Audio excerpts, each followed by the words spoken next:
কুম্ভ স্নান, মহাকুম্ভ এই মুহূর্তে দাবি করা হচ্ছে সরকারি তরফে প্রায় 60 কোটি মানুষ এই পূর্ণ স্নানে সামিল হয়েছে। পাশাপাশি আর একটা জিনিস দেখা যাচ্ছে, যেখানে ন্যাশনাল গ্রিন ট্রাইব্যুনাল তারা বলেছেন, একটা পরিসংখ্যান দিয়ে বলেছেন যে কুম্ভে এই যে স্নান হচ্ছে এতে প্রচণ্ড পরিমাণে জল দূষিত হচ্ছে এবং সেই দূষণের কারণে আগামী দিনে মানুষের মারাত্মক রকম রোগ ব্যাধির মধ্যে পড়তে পারে। যদি এই মুহূর্তে 60 কোটি মানুষ সত্যি সত্যি পুণ্য স্নান করে থাকেন, তাহলে এই যে দূষণ ছড়াচ্ছে, একজন পরিবেশবিদ হিসেবে কি বার্তা দেবেন, কি বলবেন?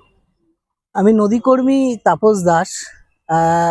নদীকে অক্ষ ধরে আমরা যে আন্দোলনের কথা ভাবি, নদীকে বাঁচিয়ে রাখার কথা বলি, জীবন বাঁচানোর তাগিদে নদী বাঁচাও তার কথা বলি, সেই জায়গা থেকে আমরা যদি এই পুরো বিষয়টাকে দেখি, তাহলে আমার বুঝতে হবে যে এই নদীটার কি অসুবিধা তৈরি হচ্ছে। একটা হচ্ছে মানুষের আস্থা। ভারতবর্ষের মানুষ কুম্ভের মতন আরো অনেক মেলা আছে, সেই মেলায় তারা যায়, কুম্ভ মেলাতেও তারা যান। এটা আজ থেকে না, বহু বছর ধরে। এবং সেই মেলাতে তারা অবগাহন করেন এবং তার মধ্যে থেকে তারা কল্পনা করেন তারা ভালো থাকবেন ইত্যাদি ইত্যাদি। কিন্তু এই যে কুম্ভ মেলাটাকে সামনে রেখে যা ঘটনাগুলো চললো বা চলছে, সেখানে আমরা নদীর জায়গা থেকে যদি বোঝার চেষ্টা করি, ভারতবর্ষ কৃষি প্রধান দেশ। সেই কৃষি প্রধান দেশে নদীর উৎস থেকে মোহনা পর্যন্ত নদী অবিরল থাকবে, তার জল বয়ে যাবে। সেই জল উপরের মানুষেরা যেরকম ব্যবহার করবে, তার ভাটির দেশের মানুষেরাও ব্যবহার করবে। কিন্তু বারবার আমরা দেখেছি, আমরা যে বাংলার মানুষেরা দেখেছি, আমাদের গঙ্গার জল আর পশ্চিমবঙ্গে আসছে না। তার কারণ তার উপরের যে বাঁধ তৈরি হচ্ছে, সেখান থেকে গঙ্গার জল হচ্ছে। আমি এই কথাগুলো কেন বলতে শুরু করলাম, একটা কথা বলবো বলে, একটা কথায় আসবো বলে এটা ধরতে চাইলাম। এইবার কুম্ভ মেলায় গঙ্গাতে প্রায় 10 থেকে 11,000 কিউসেক বাড়তি জল ছাড়া হয়েছে। আপনাদের মনে আছে 2018 সালে যখন স্বামী জ্ঞান স্বরূপ সানানজি 111 দিন অনশন করার পর তাকে 144 ধারা জারি করে তুলে নিয়ে গিয়ে সিম্পলি তাকে মারা হলো, আত্মবলিদান করলেন। তার দাবি কি ছিল? যে গঙ্গায় জল দাঁড়াতে হবে। কেন? তার ঠিক আগের দিন 2018-র 10ই অক্টোবর তৎকালীন মন্ত্রী একটি নোটিফিকেশন জারি করেছিল। সেই নোটিফিকেশনে বলেছিল যে আমাদের গঙ্গায় কত শতাংশ জল ছাড়বে। বলেছিল যে মিন সময় যখন কম জল থাকে, সেই সময় তারা 18% জল ছাড়বে। তো সেইটা নিয়ে তিনি প্রশ্ন করেছেন। এখন এই প্রশ্নটা আমি এর জন্যই তুললাম, আমার মনে পড়ে গেল এর জন্যই। আজকের 11,000 কিউসেক জল ছাড়া হয়েছে শুধুমাত্র স্নান করার জন্য। ঠিক আছে, মানুষ স্নান করেছে। গত কয়েক বছর আগে শিপ্রা নদীতে যখন জল ছিল না, এই কুম্ভর ব্যবস্থা, সেখানেও পাম্প করে জল নিয়ে আসা হয়েছিল। তার মানে মানুষ ওখানে যাচ্ছে কুম্ভ স্নানে, আসলে তারা সেই নদীর যে জল, সেই জলটাই পাচ্ছেন না। কোথাও নর্মদা দিয়ে জল নিয়ে যাওয়া হচ্ছে কোনো কুম্ভতে, আবার কোনো কুম্ভতে বাম করে মাটির তলার জল নিয়ে গিয়ে স্নান করার ব্যবস্থা হচ্ছে। এই ব্যবস্থাটা কেন? প্রশ্নটা হচ্ছে সেই জায়গাটা দিয়ে বুঝতে হবে। আমরা যারা নদী কর্মী, আমাদের অনেকে প্রশ্ন করছেন ধর্ম বিশ্বাসের সঙ্গে বুঝি আমরা কোথাও কনফ্লিক্ট করছি, কোথাও বিরোধিতা করছি। ধর্ম বিশ্বাসের সঙ্গে আমাদের বিরোধিতার জায়গা প্রশ্ন নেই, এখানে প্রয়োজনও নেই। আমরা নদীর কথাটা বলছি, পরিবেশের কথাটা বলছি। কেন? আমাদের ভালো থাকা, বেঁচে থাকা নদী পরিবেশের সঙ্গে জুড়ে আছে, তাই সেই কথাটা বলছি। এখন দেখুন, যদি তথ্য দিয়ে ভাবা যায় এটাকে, সরকার অর্থাৎ উত্তরপ্রদেশ সরকার তারা বলছিলেন যে 40 থেকে 45 কোটি মানুষ এই সময় স্নান করবে। তার আজকের এখনো বাকি আছে আরো 2 দিন, অলরেডি 60 কোটি মানুষ স্নান করেছে। তার মানে 15 কোটি সরকার যেটা, তার মানে তার ব্যবস্থা করেছিল, প্রস্তুতি করেছিল, সেই প্রস্তুতিতে তারা 40-45 কোটির কথা ভেবেছে। তাহলে 15 কোটি মানুষ অলরেডি বেড়ে গেছে। এই ব্যবস্থাটা কি?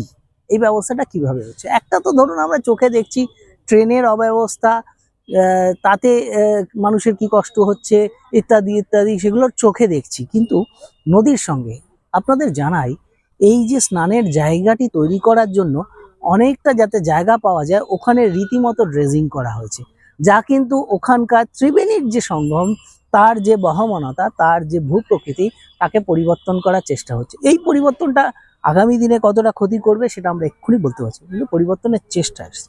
এই 15 কোটি মানুষ যে বাড়তি হয়ে গেল, তার জন্য কি ব্যবস্থা তৈরি হয়েছে, কতটা সামাল দেওয়া গেছে, সেটাও মানুষের অভিজ্ঞতা দিয়ে মানুষ মেলাবে। আমরা খালি প্রশ্নটা রাখছি। এনজিটিতে একটা রায় হয়েছে, সেই রায়টায় দেখুন দুরকম ভাবে পলিউশন হয়, একটা হচ্ছে ইনঅর্গানিক আর একটা অর্গানিক।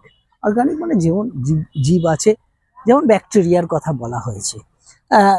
এনজিটিতে যে রাইট অবজারভেশনটা এসেছে, কেন অবজারভেশনটা এসেছে, পলিউশন কন্ট্রোল বোর্ড, আমরা বলছি না, পলিউশন কন্ট্রোল বোর্ড সরকারের একটি সংস্থা, সেই পলিউশন কন্ট্রোল বোর্ড তার রিপোর্টে বলেছে ফেব্রুয়ারি মাসের স্নানের দিনগুলোতে যে জলের যে কোয়ালিটি, সেইখানে স্নানযোগ্য জল সেখানে ছিল না। কেন? Coliform bacteria. কলিফর্ম ব্যাকটেরিয়া মানে ফিকাল কলিফর্ম হচ্ছে আমাদের শরীরের থেকে যে ব্যাকটেরিয়া জলে মিশছে, সেই ব্যাকটেরিয়া ছিল স্নানের অযোগ্য মাত্রায়। কিন্তু তার সঙ্গে আর একটা জিনিসও আছে, সেটা কি? Inorganic pollution.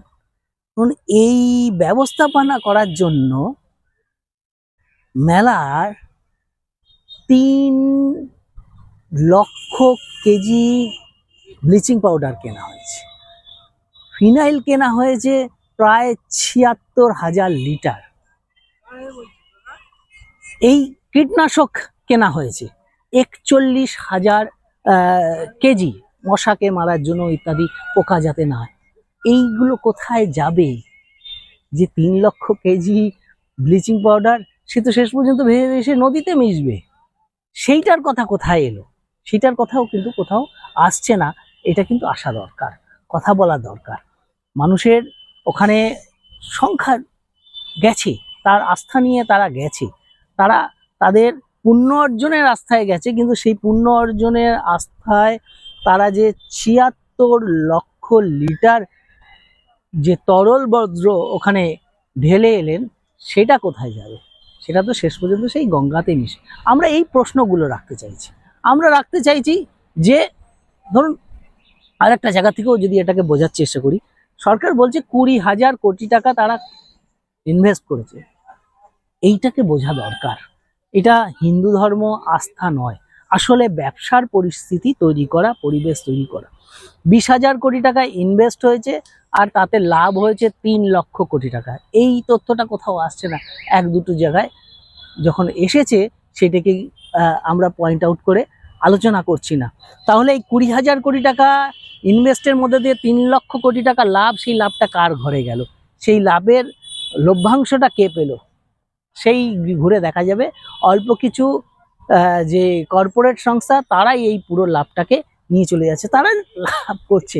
এবার 20,000 কোটি টাকায় যদি আমার একটা কারখানা তৈরি হতো, সরকারের উদ্যোগে বলছি, 20,000 কোটি টাকায় যদি আমার রাস্তা তৈরি হতো, 20,000 কোটি টাকায় যদি আমার স্কুল তৈরি হতো, আমার হাসপাতালের ব্যবস্থাপনা তৈরি হতো, তাহলে পুঁজির হয়তো 3 লক্ষ কোটি টাকা লাভ হতো না, কিন্তু ভারতবর্ষের মানুষের লাভ হতো। এই যে 60 কোটি সংখ্যাটা যাই হোক না কেন, সেই মানুষগুলো গিয়ে অবগাহন করছে, সেই মানুষগুলো লাভ হচ্ছে, সেইটার কথা সরকার চিন্তা করছে না। তাই আমাদের কিছু কথা বলার চেষ্টা করছি। এর সঙ্গে আমরা ধর্মের বিরোধী না ধর্মের বিরোধী নই, আমরা ধর্মের পক্ষে আছি না পক্ষে আছি, এই তর্কটা একদম অপ্রয়োজনীয়। আসল প্রয়োজনীয় হচ্ছে সরকার এই ইনভেস্টটা করবে, করলে কোন কাজে করবে, সেই প্রশ্নটাকে আমাদের রাখা দরকার। একটা প্রশ্ন হচ্ছে যে এই মুহূর্তে বেশ কিছু জায়গা থেকে আমাদের কাছে খবর আসছে, যারা অলরেডি কুম্ভ স্নান করে এসছে 29 তারিখে, যারা করে এসছেন 28-29 তারিখে, তাদের অনেকেই নানান রকম চর্মরোগ বলুন, বিভিন্ন রকম রোগে আক্রান্ত হচ্ছে। এই ব্যাপারে কি বলবেন একজন পরিবেশবিদ? মানে মনে হচ্ছে যে এটা কুম্ভ স্নানের ফলে নাকি এই রোগগুলো তাদের। শুনুন, এই ডেটাটা আরো আগামী দিনে আসবে, এই ডেটা আরো সামনে আসবে। এখন এই শোনা কথার জায়গা থেকেও গুরুত্বপূর্ণ একটা খুব সাধারণ বুদ্ধিতেই তো বুঝছি, সরকার ভেবেছিল 40 কোটি 45 কোটি আসবে, সেখানে অলরেডি 60 কোটি এসেছে। 15 কোটির অব্যবস্থা তো হবেই। এটা তো 15 জন বেড়ে যাওয়া, 1,500 লোক বেড়ে যাওয়া এমন নয়, 15 কোটি মানুষ বেড়ে যাওয়া এটা তো কম নয়। কাজেই জলের গুণগত মান খারাপ হবেই, এবং এই যে কেমিক্যালের কথা বললাম তারা নদীতে মিশছে, এবং এটা দীর্ঘকালীন একটা সমস্যা তৈরি করবে। শুধু চর্মরোগ নয়, এই কয়েকদিন আগেই একটা রিপোর্টে দেখছিলাম, একজন অর্থনীতিবিদ লিখেছেন একটি পত্রিকা, যে আমাদের ভারতবর্ষে 2017 সালে যত মানুষ মারা গেছে তার 17% মানুষ মারা গেছে বায়ু দূষণজনিত কারণে। এই দূষণজনিত কারণে মানুষের মৃত্যুর সংখ্যা বাড়ছে। সেখানে দাঁড়িয়ে সরকার কিভাবে এই পুরো আমাদের ব্যবস্থাপনাকে দেখবে সেই প্রশ্নটা রাখতে হবে। এই সময়টা বলা অত্যন্ত জরুরি, কেন এতগুলো মানুষের আবেগ নিয়ে সরকার যে খেলা করছে সেই খেলাটা বন্ধ হওয়া দরকার। মানুষকে সেই ব্যাপারে সোচ্চার হওয়া অত্যন্ত গুরুত্বপূর্ণ সময় বলে মনে হচ্ছে।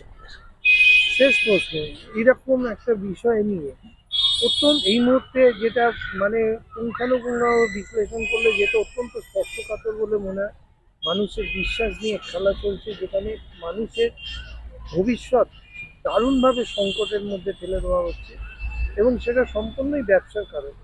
সেই জায়গায় দাঁড়িয়ে পরিবেশবিদ হিসেবে পরিবেশ নিয়ে কাজ করেন, আপনারা কতটা মানুষকে সজাগ করতে পারছেন বা আশাবাদ? মানুষকে এইটাই আমাদের বলার চেষ্টা, মানুষের বিশ্বাস নিয়ে খেলা হচ্ছে না, মানুষের বিশ্বাস নিয়ে ব্যবসা হচ্ছে। আমি কথাটা বলার সময় একটু আগেই বলছিলাম, সেই ব্যবসাটা যাচ্ছে ব্যবসায়ীদের লাভে।